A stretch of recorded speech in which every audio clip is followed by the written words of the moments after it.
Certaines images ont le pouvoir de changer le monde. Vous vous souvenez peut-être de cette photographie iconique. La Terre vue depuis la Lune, capturée par les astronautes d'Apollo 8. Une simple bille bleue suspendue dans le vide, fragile et solitaire. Mais aujourd'hui, je voudrais vous parler d'une autre image. Une image qui a changé à tout jamais ma vision du monde et de l'univers et qui m'a donné un sentiment étrange qui me hante jusqu'à aujourd'hui. Préparez-vous, je vous la montre. Voilà. À première vue, on dirait une photo simple du ciel. Mais je vais vous faire voir que cette photo est beaucoup plus importante que tout ce que vous auriez pu imaginer. Elle nous vient du télescope James Webb et montre un minuscule morceau du ciel. C'est pas grand-chose à première vue. Mais pour vous donner une idée, cette portion représente l'équivalent de la taille d'une tête d'épingle tenue à bout de bras. Mais dans cet espace dérisoire, on ne trouve pas juste quelques étoiles. On y trouve des milliers de galaxies. Chacune d'entre elles, comme la nôtre, contenant des milliards d'étoiles et probablement autant de planètes. Et ça, ce n'est qu'un début. Cette image a révélé des galaxies si lointaines, si faibles, qu'elles étaient invisibles au précédent télescope, y compris Hubble. Certaines d'entre elles ont émis leur lumière il y a plus de 13 milliards d'années, à une époque où l'univers n'était qu'un enfant.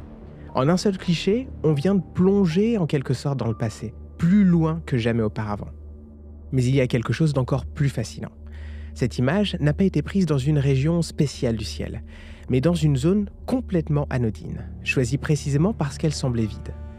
Et pourtant, elle déborde de galaxies. Alors imaginez, si un fragment aussi petit est aussi riche, qu'en est-il du reste ?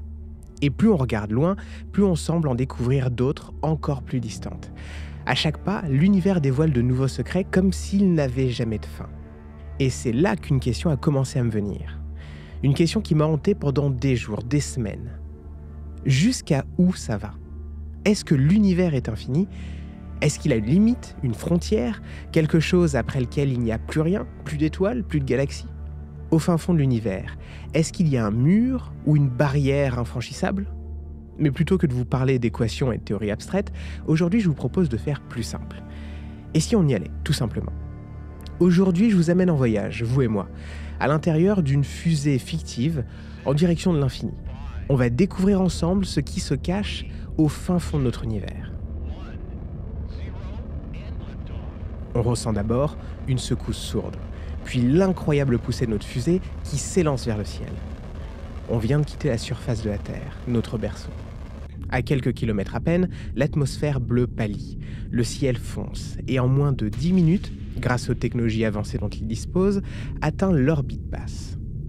Une performance à première vue formidable, mais en réalité, c'est à peine un premier pas. Là devant nous se trouve la Station spatiale internationale.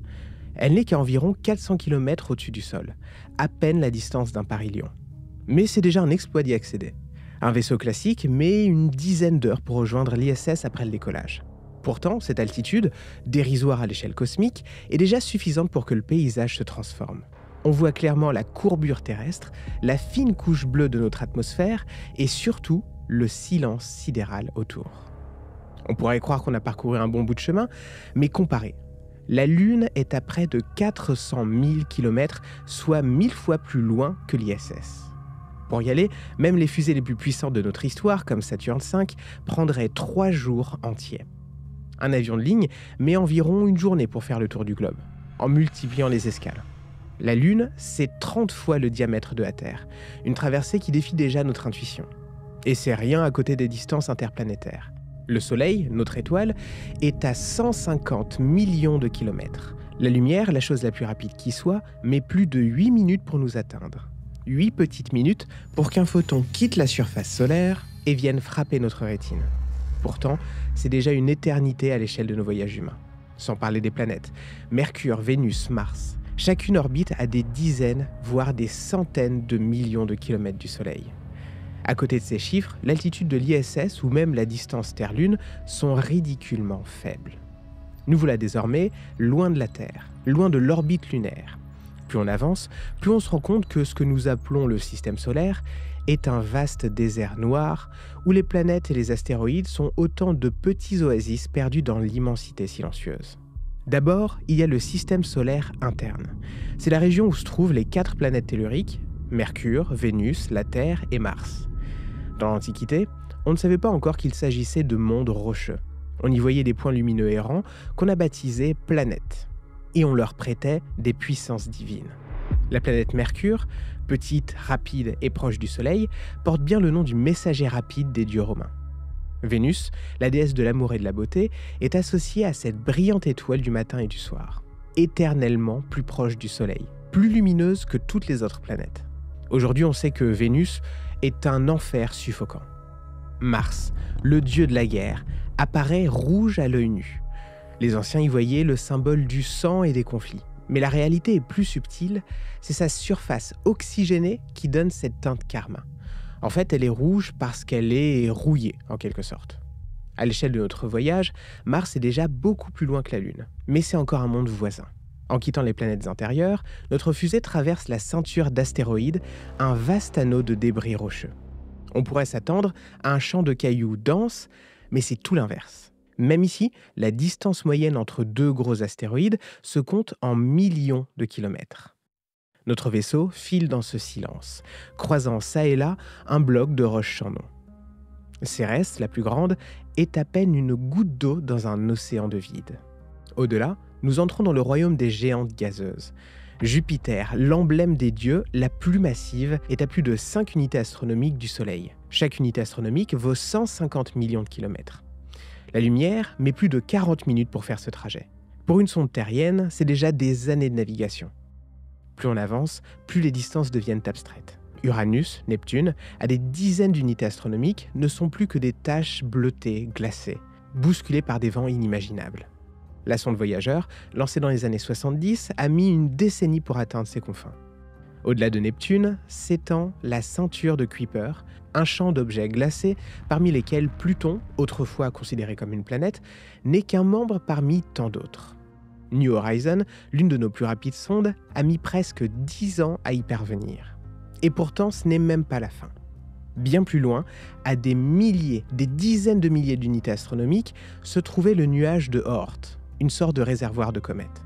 Il pourrait s'étendre jusqu'à presque 2 années-lumière, un quart de la distance à l'étoile la plus proche. Même en accélérant sans cesse, la notion de temps et de distance se brouille. Les nombres s'étirent, deviennent incommensurables. Si déjà le système solaire semble être un gouffre sans fond, qu'est-ce qu'il en est des espaces entre les étoiles ? Le cosmos est un désert noir parsemé de quelques perles brillantes. À ce stade, l'esprit vacille.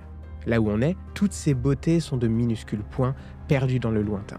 Notre vaisseau file, et le système solaire, qu'on croyait immense, n'est que le premier palier d'un escalier cosmique sans fin.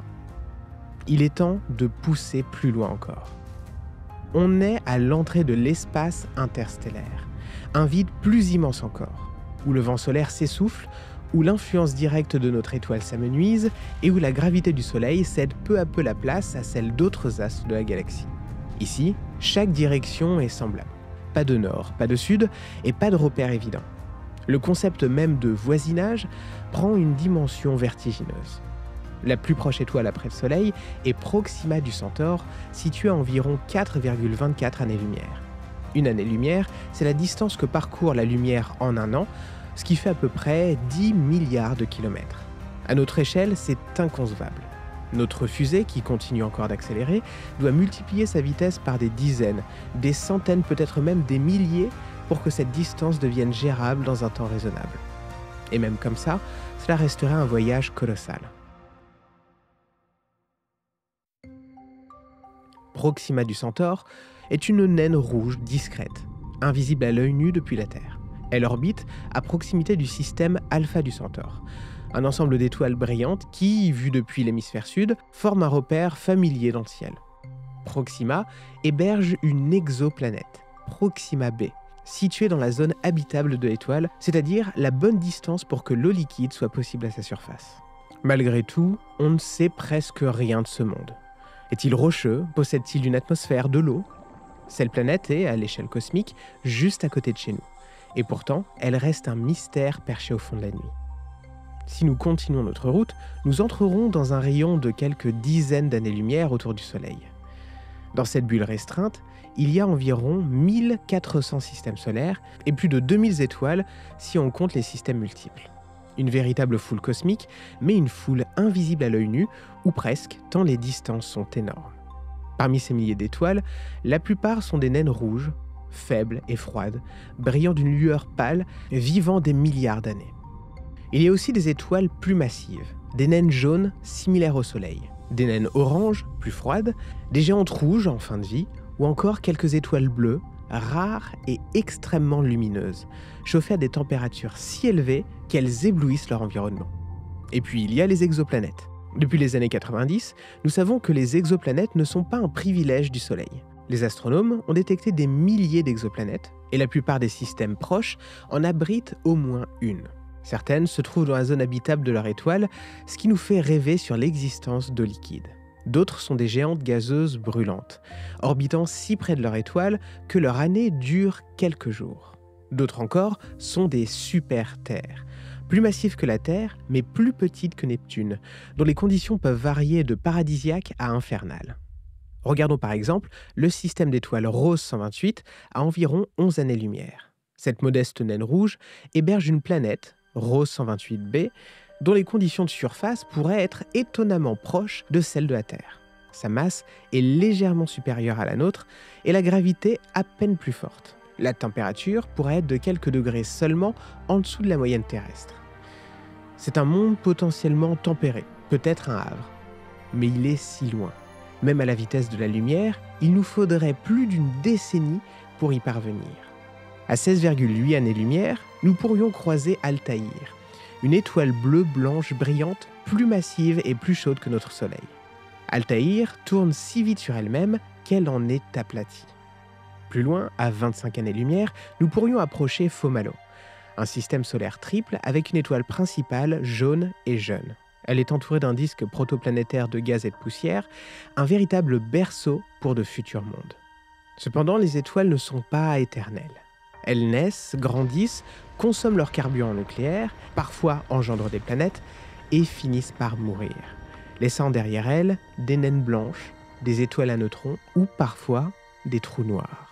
On pourrait passer des heures, des jours, des années à évoquer chaque voisin, chaque particularité, chaque exoplanète étrange. Certains mondes sont peut-être de gigantesques océans, sans surface solide, d'autres des déserts de glace ou des fournaises volcaniques. Les distances étant ce qu'elles sont, notre savoir reste fragmentaire, basé sur quelques mesures de rayonnement stellaire, sur l'oscillation gravitationnelle des étoiles et sur le tamisage des faibles lueurs planétaires qui passent devant leur soleil. En nous éloignant toujours plus des étoiles proches, nous entrons dans une autre dimension de l'immensité, celle de la galaxie. La Voie lactée, notre maison cosmique. Nous venons de quitter une bulle d'une 50aine d'années-lumière, déjà remplie de milliers d'étoiles, mais ce n'était qu'une goutte dans un océan. La Voie lactée, c'est environ 100 000 années-lumière d'un bord à l'autre. Un disque spiralé de plusieurs centaines de milliards d'étoiles. Le Soleil, à notre échelle, n'est qu'un point quelconque, situé à environ 25 années-lumière du centre galactique, niché dans un bras spiral secondaire appelé bras d'Orion. La plus grande partie des étoiles que nous voyons la nuit, ou que nous détectons dans nos télescopes, se trouve au sein d'un rayon de quelques centaines, voire milliers d'années-lumière, un volume dérisoire comparé à la taille totale de la galaxie. Essayez de vous imaginer l'échelle. Si le Soleil était réduit à la taille d'une cellule sanguine, alors la Voie lactée serait grande comme un continent, une Europe de 3000 km de large. Les espaces entre les étoiles sont faramineux. Et ce que nous avons considéré précédemment comme d'immenses gouffres interstellaires n'étaient en fait que de petits interstices. Ici, on parle de traverser non plus quelques années-lumière, mais quelques milliers, puis quelques dizaines de milliers. Pour franchir ne serait-ce qu'un bras de la galaxie, il faudrait imaginer des temps démesurés à des vitesses incroyablement élevées. Au centre de la galaxie se trouve un objet fascinant. Un trou noir supermassif nommé Sagittarius à étoiles. On estime sa masse à environ 4 millions de fois celle du Soleil. Autour de lui, un gigantesque bulbe d'étoiles anciennes compacté dans une région où la densité stellaire est bien plus élevée. De là partent les bras spiraux riches en gaz et en poussière et en zone de formation d'étoiles. Les nébuleuses sont des exemples de ces pouponnières stellaires, des bulles de gaz et de poussière qui donnent naissance à de nouvelles générations d'étoiles et de planètes. Maintenant, notre vaisseau continue d'accélérer. Mais même si nous pouvions voyager à une fraction conséquente de la vitesse de la lumière, traverser la galaxie resterait une tâche titanesque. À la vitesse de la sonde Voyageur 1, qui file à environ 14 km par seconde, il faudrait 550 millions d'années pour atteindre notre point. En quittant la Voie lactée, notre vaisseau pénètre dans un territoire où les distances ne se chiffrent plus seulement en milliers d'années-lumière, mais en millions. Le groupe local. Cet ensemble d'une cinquantaine de galaxies, dominé par 3 spirales, la Voie lactée, la galaxie d'Andromède et la galaxie du Triangle, s'étendent sur environ 10 millions d'années-lumière. Autour de ces géantes gravitent des galaxies naines, irrégulières, parfois à peine plus grandes qu'un amas d'étoiles. La Voie lactée, qu'on pensait gigantesque, n'est plus qu'une île parmi d'autres dans un archipel galactique. Andromède, située à environ 2,5 millions d'années-lumière, est la galaxie spirale la plus proche. On pense qu'elle contient jusqu'à 5 fois plus d'étoiles que la Voie lactée et un noyau complexe qui suggère qu'elle a déjà englouti d'autres galaxies par le passé. Notre vaisseau, toujours en accélération, sillonne cet espace intergalactique. Les galaxies du groupe local ne sont pas simplement posées là, elles interagissent gravitationnellement. La collision future entre la Voie lactée et Andromède, dans environ 5 milliards d'années, sera un événement d'une ampleur difficile à imaginer. 2 gigantesques galaxies spirales fusionnant pour former une encore plus grosse galaxie elliptique.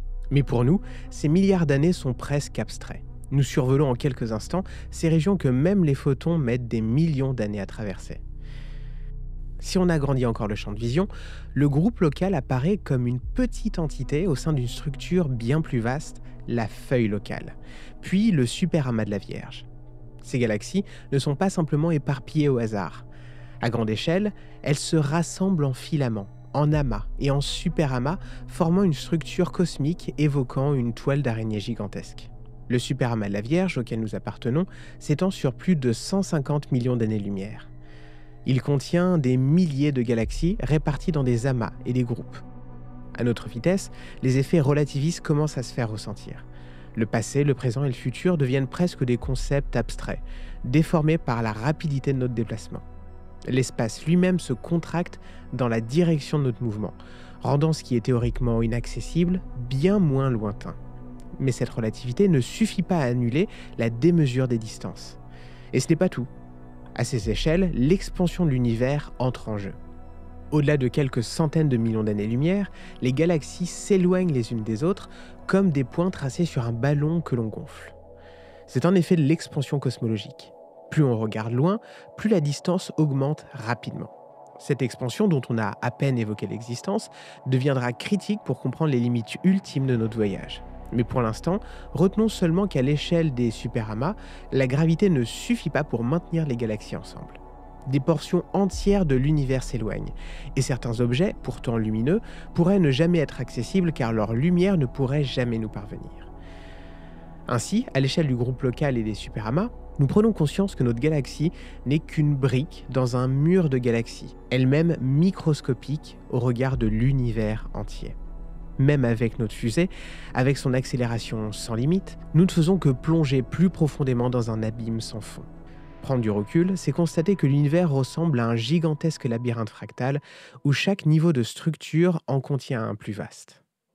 Nous voici parvenus aux limites ultimes de notre expansion cosmologique, là où la lumière elle-même ne suffit plus à éclairer les abîmes lointains. Jusqu'à présent, nous avons traversé le système solaire, le voisinage stellaire, la galaxie, le groupe local, puis les superamas de galaxies, constatant à chaque étape que l'univers est bien plus vaste que tout ce qu'on aurait pu imaginer. Pourtant, même après avoir franchi des centaines de millions, puis de milliards d'années-lumière, nous n'avons pas trouvé de bord. Pas de mur solide, pas de pancarte indiquant fin de l'univers. Nous sommes face à un horizon plus subtil, l'horizon cosmologique. L'horizon cosmologique, c'est cette limite au-delà de laquelle la lumière n'a pas eu le temps, depuis le Big Bang, de nous parvenir. Pour le comprendre, il faut rappeler que l'univers a un âge fini, environ 13,8 milliards d'années. La lumière voyage à vitesse constante.